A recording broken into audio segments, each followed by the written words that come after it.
বিসমিল্লাহির রহমানির রহিম। আমি জাফর সরকার, সাবেক সেনা সদস্য। আজকে বাংলাদেশের মানুষকে একটু সতর্ক বার্তা দিতে চাই।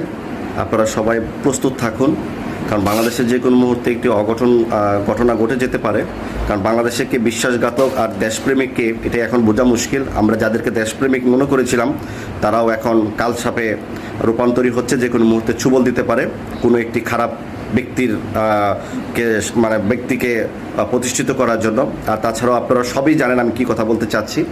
আর আপনারাও জানেন, আমি আগেও বলেছি যে আওয়ামী লীগ সরকারের কাছে অস্ত্র, গোলা বারুদ, টাকা পয়সা কোনো কিছু অভাব নাই। তারা এই টাকা পয়সাতে যে কোনো অকারণ বাংলাদেশে ঘটাতে তারা সক্ষম হবে। ভারতে গিয়েও শেখ হাসিনা তাদের নেতাকর্মীর সাথে নিয়মিত যোগাযোগ রাখছে এবং সন্ত্রাসী টাইপ কার্যক্রম চালিয়ে যাচ্ছে। আপনারা জানেন শেখ হাসিনা নিজেও একজন সন্ত্রাস, দুর্নীতিবাজ এবং খুনি ছিল, কিন্তু তার আচরণবিধি এখনও পরিবর্তন হয় নাই। ভারতের থেকেও তার নেতাকর্মীদেরকে বলে, একটা খুন করলে যেই সাজা, 200 খুন করলে একই সাজা, তোমরা সেটাই করো। কিভাবে সে নির্দেশ দিচ্ছে, খুনের অর্ডার দিচ্ছে। তো আপনারা দেশবাসী, আপনারা সবাই সতর্ক থাকুন। যে কোনো প্রয়োজনে সবাইকে ঐক্যবদ্ধভাবে দেশের মানুষকে মুক্ত করতে হবে। এই দেশের গণতন্ত্র ফিরে আনার জন্য যে প্রতিষ্ঠা করা হয়েছিল সেগুলো আমাদের সকলকে ঐক্যবদ্ধভাবে সেগুলো ধরে রাখতে হবে।